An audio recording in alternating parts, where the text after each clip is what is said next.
Well, good afternoon, and welcome to webinar number 3 of our 4-part webinar series under Healthy Human Business Communication.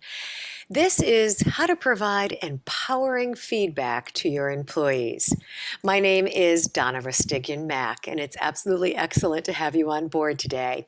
I am the founder and the president of iVoice Communication, and we're a company dedicated to creating healthy human connections through high-level effective communication at work. What are we going to do over the next few minutes? We're going to talk about why this topic is so important. We're going to spend the majority of our time on the how to actually provide feedback that empowers people. And then we're going to talk about the who, because we know it's different providing feedback to direct reports than it is providing feedback to people who you communicate with upstream or peer-to-peer. So let's start with the why. Why is this important? Well, this is a topic that my clients, whether they be one-on-one coaching clients or corporate communication clients, really struggle with the most. What I see is either people communicating and providing feedback incorrectly, which can obviously hurt people and hurt relationships and ultimately hurt companies, or I see them shying away from providing feedback at all. And I often remind people that, you know what, when you shy away from providing feedback from people, it's really a disservice. It's a disservice to the person, because more times than not, if you don't tell them that there's a problem or that there's a challenge or an issue, then they don't know. It's also a disservice to the entire department, all the people who are working together, and the company. And it's a disservice to you, because as a leader, you're actually missing opportunities to grow as a leader and as a manager. So many opportunities are here when you learn how to provide feedback that empowers. How are we going to do this over the next few minutes? I'm going to be providing you with the guidelines. Now, they're not steps. If they were steps, I would recommend that you follow the step-by-step process, but they're guidelines. And you'll soon find that you may not need every guideline every time, but I am certain that you will be glad that you have all of them. So, okay, as we get started, here's the scenario that I decided to put out there, because it's one that I see often, and you may see it often as well. Okay, you are the leader or you are the manager, and your direct report keeps on missing deadlines. You delegated something important, say a week ago. It was due today at 3 o'clock, and guess what? It's 4 o'clock now in the afternoon, and the deadline has been missed. So a lot of stress, right? A lot of stress is circulating, and it's affecting a lot of people, including the client. So what do? Here's the how. As we dig into the how, you might want to grab a pen, okay, or take notes at this particular time as I provide you the 8 guidelines for providing feedback that empowers people and ultimately empowers business. Guideline number 1, envision best case outcome. And this has to be the first guideline because it's so easy to envision worst case outcome. When we envision worst case outcome, which by the way is a normal thing for your brain to do, our brains are involved with something called negativity bias. It's so easy to see what might occur, okay? But what I need you to do as the effective leader and the effective communicator is to take time and realize that we have indeed negativity bias, and then do your best to envision best case outcome for you, for them, and for the company. This is what we call a win-win-win, and it's something to move towards. So the skill here under guideline number 1 is awareness.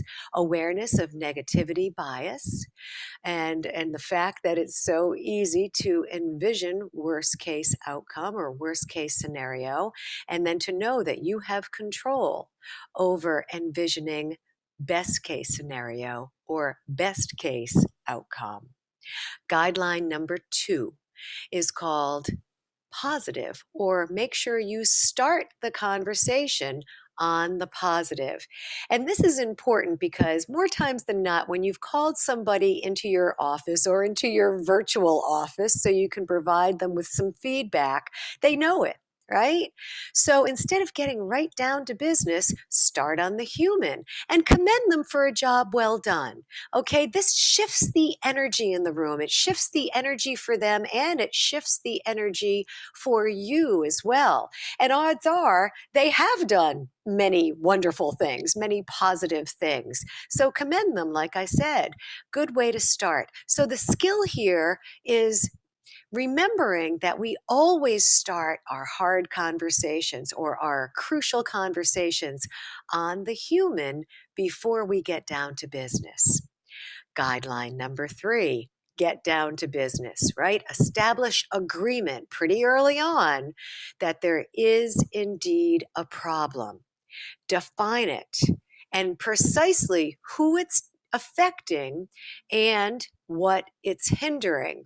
For example, you might want to say something like, I am really struggling with the missed deadline today, or we as a company, or we as the department, we're really struggling because there's a missed deadline. There's an issue here. We agree. Who's it affecting? It's affecting you. It's affecting me, perhaps everybody in the department, and obviously affecting the client as well because they were expecting this at 3 o'clock this afternoon. And what is it hindering? It's pushing everything back. So this is a waste of time. And as we know, time is directly related to the bottom line in business. So again, guideline number 3 is establish agreement that there is indeed a problem. And the skill here is to really get to your why as quickly as possible in this conversation. And again, your why is who it's affecting and what it is hindering. Guideline number 4, make this normal. Very often at this particular point, the person you're providing feedback to might get emotional, might get defensive, but make sure you tell them, you know what, problems happen in business and we do miss things from time to time. And of course, it can't happen again.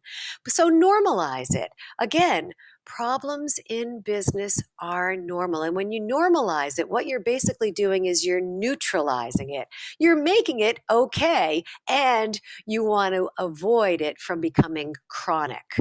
So the skill here is to really attune yourself into the person you are speaking with, okay? The person with whom you are providing this feedback. Will they get emotional, or will they try to become defensive? And then it's your job as the effective communicator to normalize it based on them. Guideline number 5, ask. And so often I see leaders, managers forgetting this guideline. This is your opportunity to ask them if they see a remedy to their problem. And very often, they might have a remedy or they might have a solution. So give them the opportunity. When they come up with their own solutions and they articulate them, then odds are they're going to move forth. And those solutions will become part of who they are as communicators in business. So give them an opportunity. And then the skill is to listen closely. And you know what? Perfect case scenario, right? In really the best case scenario when it comes to providing empowering feedback, you can wrap it up right here. You won't need the additional guidelines. So again, guideline number 5 is to stop, is to ask if they see a solution to the problem at hand, and to listen. You might even learn something along the way there. All right, guideline number 6, be clear. Depending upon what you just heard in guideline number 5, you want to make sure that understanding has taken place and that they do understand the steps, the precise steps that need to be taken so this problem doesn't arise again. For example, if you did delegate something a week ago and it's due today at 3 o'clock, you could say something like, you know what, when something is due at 3 o'clock on a Friday, you got to make sure, you must take time to look at your calendar, say 48 hours in advance, to ensure that you have enough time to complete the project. And another thing you might be able to say is, if somebody comes in and they try to deter you, they might throw something on your desk and they might say, "Hey, this is urgent, right? And it needs to be done." You have the capability of saying, "No, I'm on deadline. I am working for somebody else. I can do that as soon as I'm done." Unless of course the CEO comes in and throws something on your desk and says it's urgent, it needs to be done. And in that particular case, you can tell the person you're providing feedback to communicate. Right? To communicate that the CEO just came in with something urgent, so everybody knows what's going on as early as possible. So the skill here is to sit with this for a while to ensure that understanding is taking place and that there is as much clarity as possible.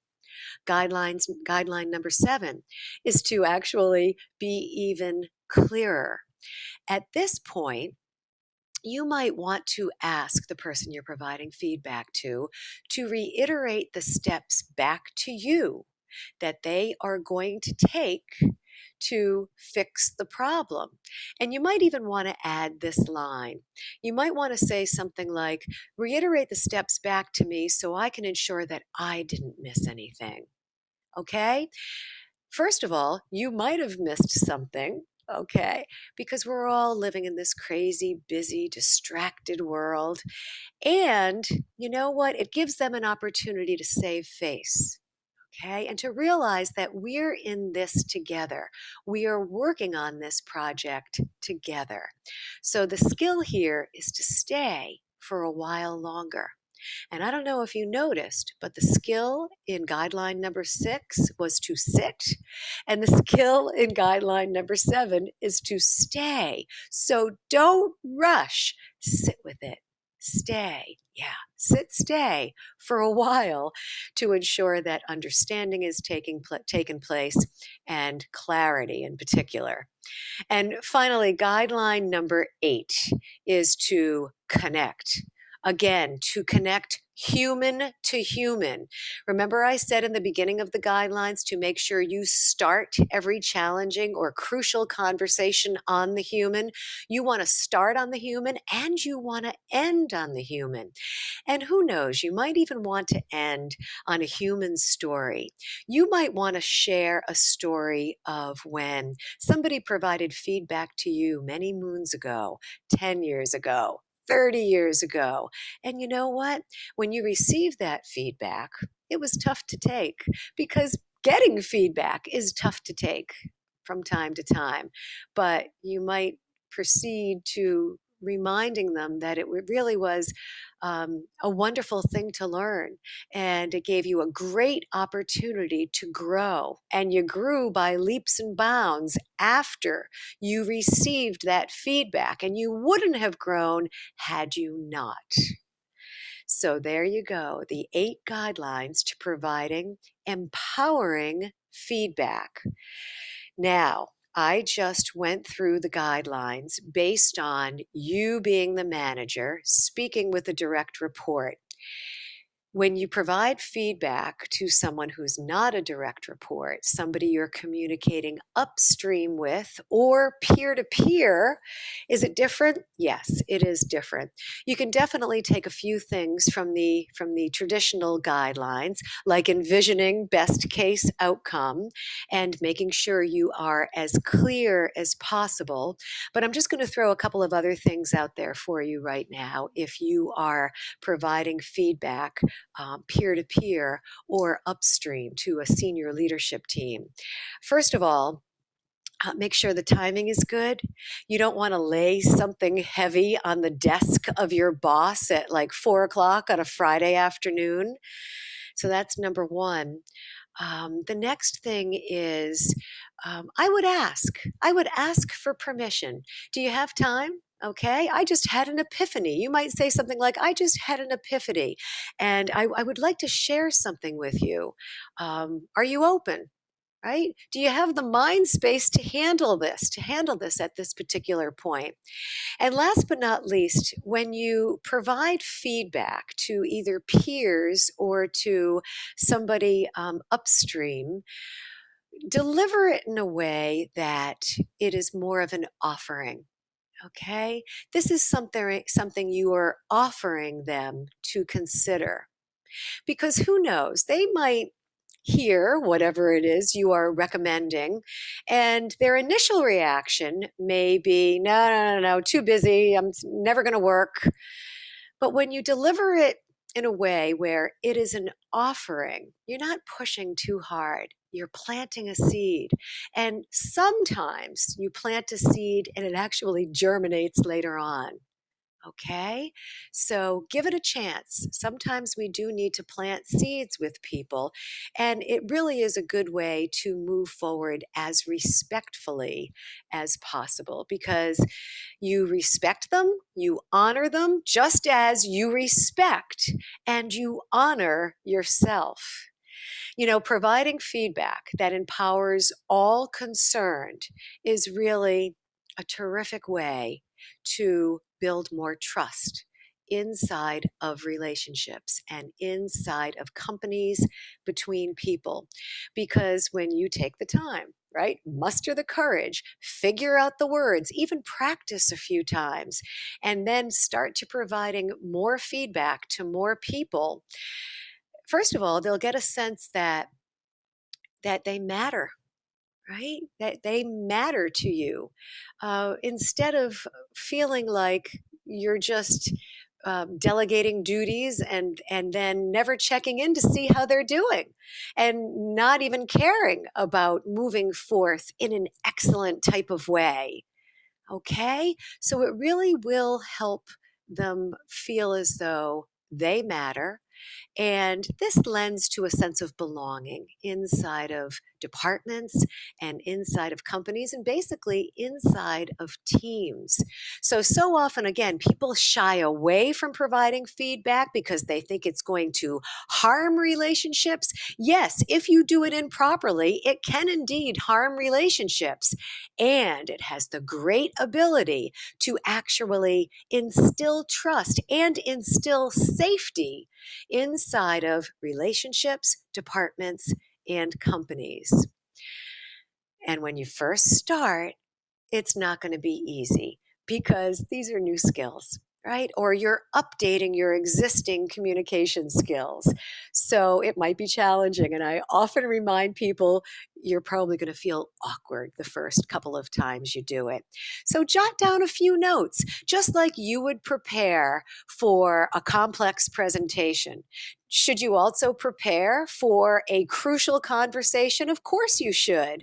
So jot down a few notes and practice it a few times, work out the tongue twisters, and I promise over time, it'll start to become part of who you are as a communicator and as a leader in your organization, whether you're a current leader or you're an emerging leader.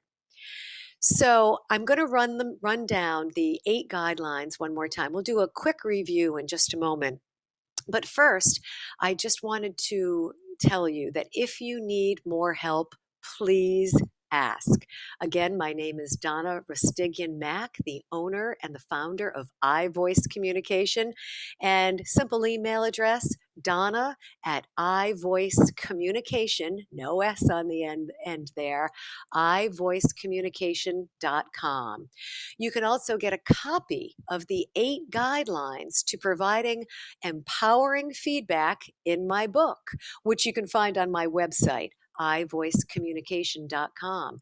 And it's right up in the front of my book, pages 12 through 15, and providing empowering feedback. And if you would like to connect anytime, whether you need clarification on something we discussed here today, or if you have any questions about providing feedback now or in the future, perhaps with a very challenging personality, because I know there are a few of those out there in business these days, feel free to give me a call. I am happy to provide to you a complimentary 30-minute coaching consultation. And you can book one of those again by emailing me, Donna at iVoiceCommunication.com. Okay, quick review.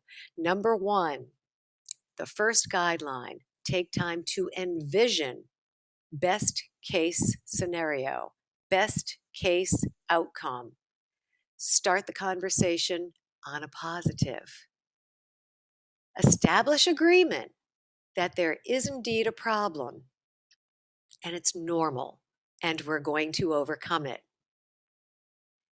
Ask, do they see a remedy to their problem? Then be clear.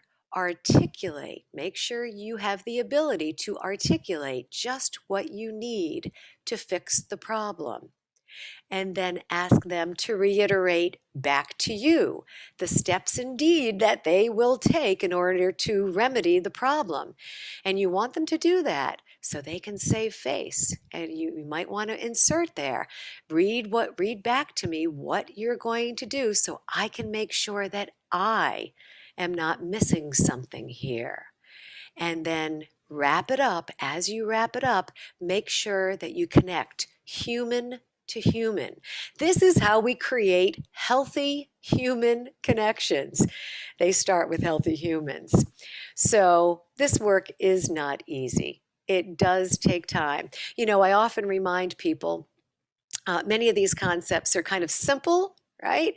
They make sense. Perhaps many of them you've heard in the past, but this is really experiential work, which means we learn how to become better leaders, managers, communicators through our experience.